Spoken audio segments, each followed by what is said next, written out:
Meus filhos, vamos lá.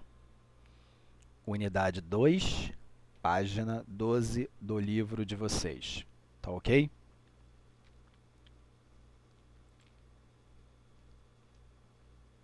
Bom, primeira coisa que nós temos que destacar aqui é que a filosofia ela começa um assunto delicado. Primeiro falando de razão e falando de fé, tá? Você vai dizer assim, mas tio Léo, mas a fé é uma coisa pessoal. Bom, beleza. A fé é uma coisa pessoal.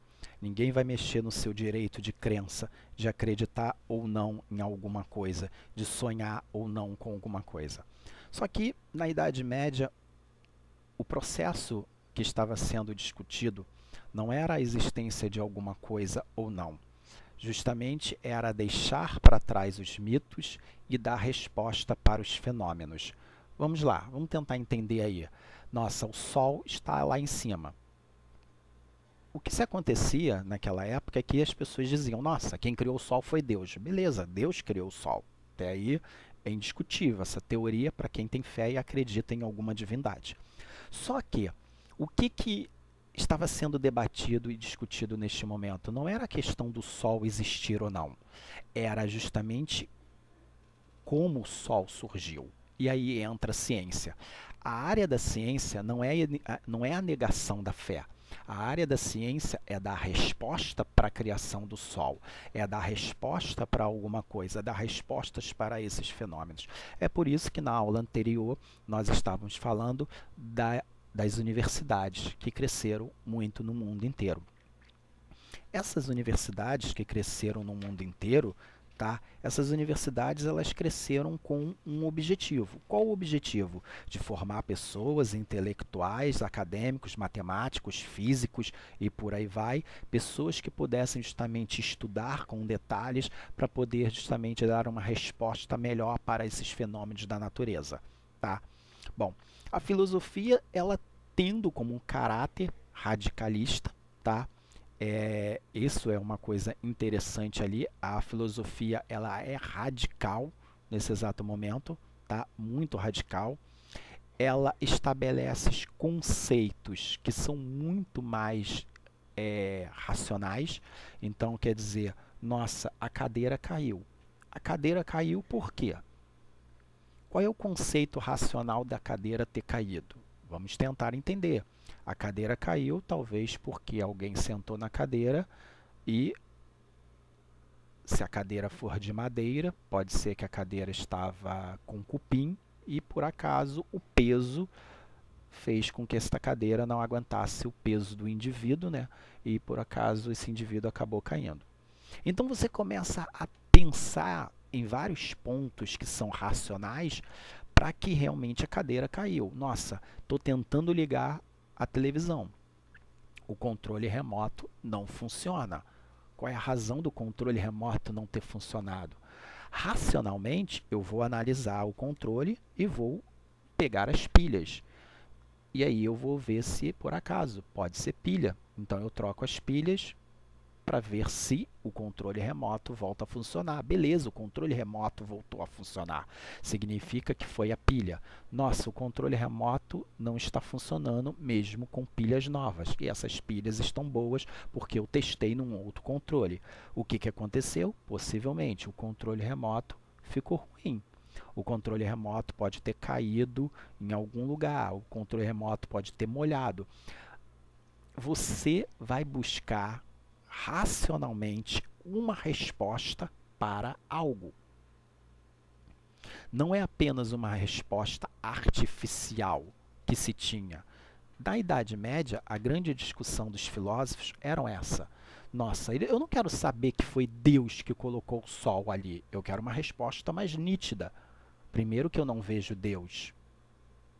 E aí vem a ideia da existência ou não dele. Mas aí já é uma outra questão. Bom, então a partir daí, meus filhos, nós temos o seguinte: Deus existe, porém, para a filosofia, não basta ter fé. Fé significa acreditar, mesmo se você não ver algo. É preciso evidência para apurar a realidade de algo. Tá? É a mesma coisa que eu falei agora do controle remoto. Você vai falar, tio Léo, o controle remoto não está funcionando. Automaticamente eu posso falar para você, é a pilha. E você de falar para mim, mas tio Léo, eu troquei a pilha, mesmo com pilha nova ele não quer funcionar. Então aí nós vamos para uma outra alternativa.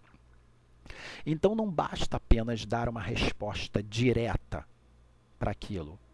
Essa é a grande análise. Eu tenho que ter uma outra resposta. Eu tenho que ter uma grande análise. É isso que Immanuel Kant discutia muito. Tá? A maior discussão de Immanuel Kant era baseada nessa ideia de respostas diretas artificiais. Bom, essa teoria não é só para a existência de Deus, mas para todos os fenômenos da natureza. Tá? Bom, na unidade 2, lá na página 14, nós temos uma grande discussão, tá? E uma grande preocupação que se inicia-se a partir deste momento em que existe a discussão da existência ou não de Deus, de quem fez o Sol, quem fez a Lua. Então, assim, havia um momento muito delicado. E a maior preocupação naquele momento era justamente com o que estava acontecendo com o mundo. Não dá para negar, o mundo estava mudando. A trajetória de ver o universo, de ver o mundo, ele era totalmente diferente. Este processo que se inicia-se agora na Idade Média é um processo em que os seres humanos começam a abrir a sua mente e dar lugar para a razão. Mas agora nós vamos para uma parte muito delicada. Na Idade Média, a partir ali naquele processo da Idade Média, surgiu muitas teorias antigas. E teorias essas justamente muito delicadas. Mas antes de chegar na Idade Média, nós temos um processo muito delicado. E aqui a gente não está nem mais falando de Idade Média. Nós estamos falando de um outro período bem conturbado que também foi jogado lá para frente para depois ser resolvido de uma outra maneira que nós vamos mencionar futuramente. Existia um cara chamado Ário, no ano de 256 a 336 depois de Cristo. Esse indivíduo, ele era um bispo religioso, um bispo da igreja, tá? E ele tinha algumas visões, algumas teorias justamente sobre alguns pontos que eram delicados ali.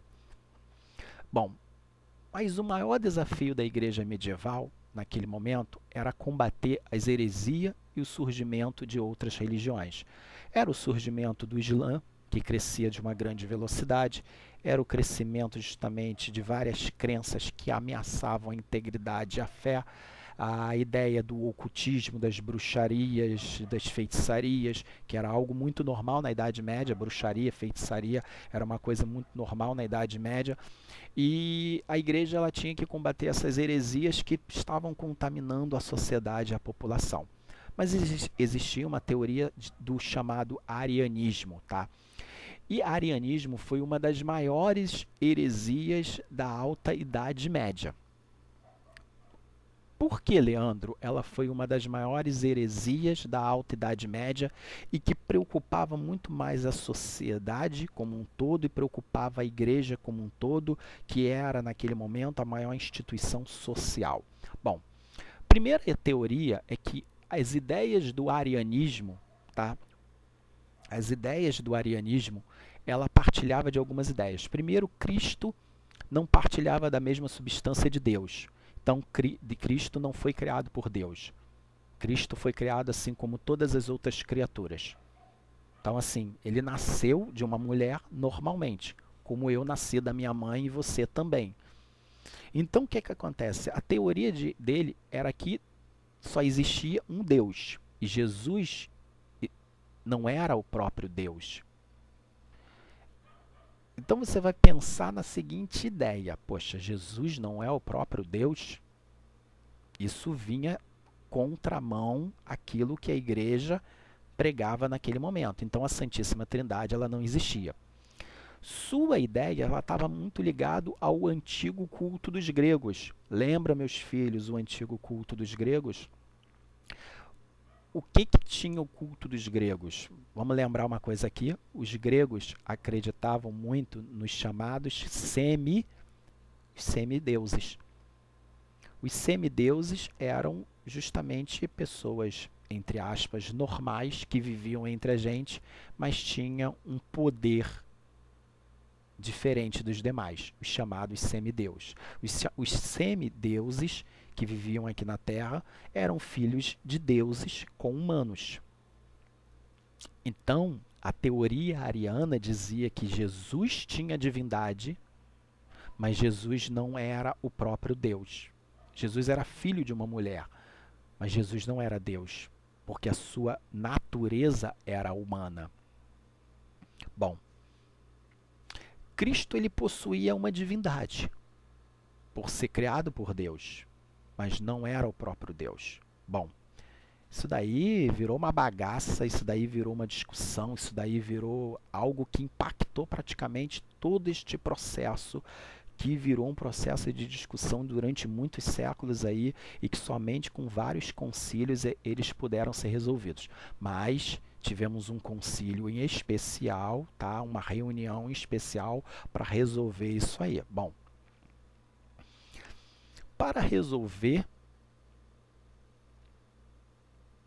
vamos lá, para resolver estas questões ideológicas que estavam dividindo a igreja e o povo, os bispos primeiro condenaram Ário, eles condenaram ele como um herege, eles se reuniram num concílio de bispos, tá? Na cidade de Niceia, hoje é ali na Turquia, tá? Eram mais ou menos 1.800 bispos que foram chamados, tá? Para esta grande reunião, vamos dizer assim, esse concílio, tá? Esse concílio ele foi estabelecido nos moldes do Senado romano, muito parecido, foi o primeiro concílio forte, pesado mesmo, de grande impacto aí, como você pode ver. Não foi um concíliozinho normal como outros, pelo contrário, foi o primeiro concílio em moldes do Senado romano, com uma estrutura totalmente diferente de todas as outras, tá? E esses bispos se reuniram, foram 1.800 bispos ali, hoje na cidade de Niceia, na Turquia, hoje Turquia. Para a maioria dos bispos, os ensinamentos de Ário eram ensinamentos de heresia.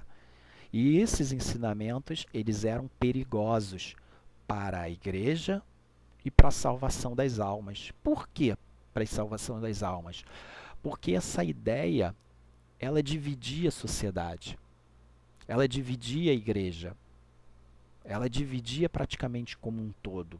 Então a grande preocupação era a divisão do cristianismo como um todo. E nós sabemos hoje, todo mundo sabe, que o cristianismo, infelizmente, é uma religião dividida com várias ideologias e vários movimentos. Então o que a igreja naquele momento não queria era uma divisão ideológica e doutrinária de dogmas que pudessem confundir a cabeça das pessoas. Então esses 1.800 homens se reuniram para discutir assuntos aí importantíssimos aí. Bom, tio Léo, mas o que foi debatido? Vamos analisar. Primeira coisa que foi debatido aí, né? Primeira coisa que foi debatido foi a questão da natureza divina de Jesus em relação a Deus, tá? Então, Jesus, ele foi filho de uma mulher humana, mas ele era o próprio Deus encarnado. Deus é Pai, Deus é Filho, Deus é Espírito Santo, tá? Então, a ideia da Santíssima Trindade, ela foi estabelecida, ela existe, tá? Então, quer dizer, Cristo é o próprio Deus encarnado através de uma mulher humana, tá? Foi estabelecido também a construção da primeira parte do Credo de Niceno. A primeira parte do credo significava aquela oração que muitos católicos, romanos e ortodoxos hoje rezam. Creio em Deus Pai Todo-Poderoso, Criador do céu e da terra, em Jesus Cristo, seu único Filho, nosso Senhor. Então, foi a primeira construção da ideia de credo, da aceitação de dogma de fé. Bom, essa parte é a parte que fala sobre a ideia da construção da data da Páscoa, tá? A fixação de uma data para estabelecer o período pascual que a igreja deveria celebrar a Páscoa, que era o nascimento, tá? a crucificação e a ressurreição. Então, quer dizer, foi estabelecido uma linha ali doutrinária de festejos religiosos em comemoração, tanto ali da celebração do nascimento, a crucificação, até o período da Páscoa, que a Páscoa simboliza a ressurreição. Foi também estabelecido a estrutura organizacional da igreja. Então a igreja ela passou a ter uma estrutura de organização. Tio Léo, o que isso significa? A igreja, meus filhos, ela ficou muito mais burocrática.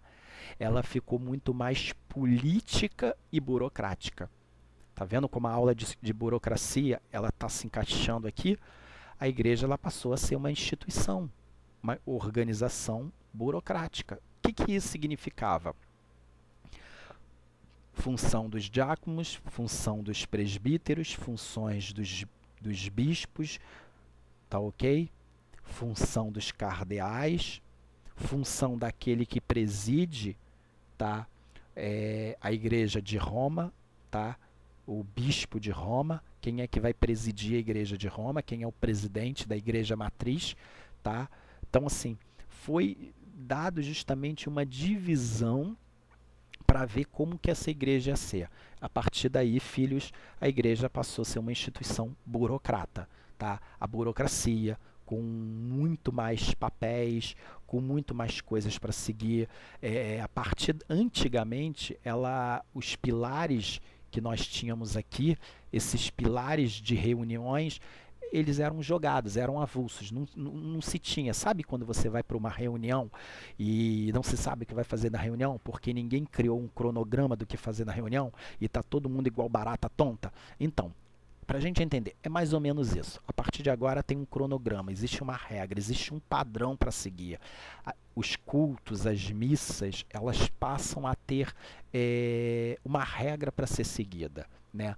As leituras, a festividade, os eventos, tudo isso passa a ter uma regra. As doutrinas, os dogmas, o que vai ser discutido, tudo isso passa a ser muito mais burocrático. Então ela tem uma estrutura de organização mais burocrática dentro da legislação, dentro da lei, dentro do direito canônico, daquilo que ela pode ser estabelecido, tá? Então houve uma prática litúrgica, tá? Questões aí dos lugares, participações, blá, blá, blá. Tudo isso passou a ser discutido dentro desse exato momento. Bom, o que nós temos que estabelecer aqui, você vai falar, mas Leandro, por que a gente está falando muito sobre isso? Porque você vai se deparar, meus filhos, com, mais uma vez eu falo, tudo que a gente aprende hoje, seja na história, na sociologia, na filosofia, a gente vai ver daqui a 1 ano, a gente vai ver daqui a 2 anos, a gente vai ver daqui a 3 anos, seja no 3º ano, seja numa universidade. E nós vamos falar do seguinte, vamos lá, o que a igreja se preocupava era com várias filosofias e ideologias que cresciam no mundo. Uma divisão de dogma dentro da igreja, ela era uma grande ameaça. Essa divisão de dogma dentro da igreja, ela era uma ameaça. Isso porque se você for na unidade 2, na página 18, nós vamos na próxima aula falar sobre os pensamentos árabes, que tem muitos pensamentos bons, construtivos. Nós vamos falar do Islã, vamos falar dos xiitas e vamos falar dos sunitas, que vocês vão discutir muito isso, meus filhos, lá no 3º ano. Tá? Quando você falar do atentado de 11 de setembro nos Estados Unidos, nas Torres Gêmeas, quando você falar de atentado terrorista hoje no Oriente Médio, tá? Você vai falar dos xiitas, dos sunitas, do crescimento do Estado Islâmico.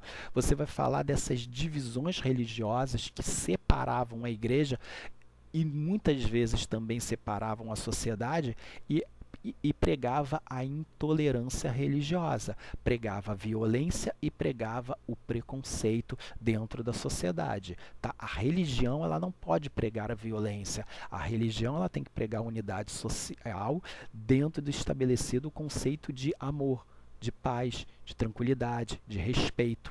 Tá? E por isso que a religião, ela se preocupava naquele momento, a igreja na Idade Média, ela se preocupava com o crescimento das ideologias no mundo, porque sabia que as ideias ideológicas no mundo poderiam ameaçar a paz mundial. A divisão da sociedade, ela seria algo negativo, tá? E daí você tem um grande grupo, tá, que hoje é a rivalidade entre os xiitas e os sunitas. Tá? Esta rivalidade entre os suítas e xiitas ali, elas são rivalidades muito fortes. Tá? Essas grandes rivalidades, elas são uma ameaça hoje para a nossa construção social. Tá? O que nós falamos hoje de sociedade, o que nós aprendemos de sociedade, essas ideias, elas muitas das vezes, elas passam e são ameaçados, tá?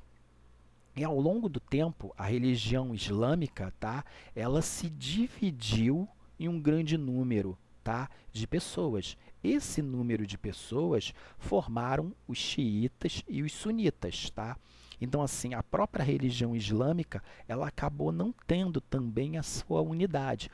Quando nós falamos dos muçulmanos e do Islã, nós falamos de algo que parece ser muito forte, mas não. Dentro das ideias muçulmanas, que Islã e muçulmano, meus filhos, é a mesma coisa, tá? Muçulmano e Islã é a mesma coisa, tá? Quando nós falamos dessas divisões, nós podemos falar do quê? Nós podemos falar justamente que essas divisões, elas são preocupantes para a harmonia da sociedade. E essa grande dificuldade está estabelecida aí. Os sunitas, eles acreditavam justamente na sucessão legítima de Maomé, tá? Pelo califado de Maomé, tá? Então, ele acreditava justamente nisso.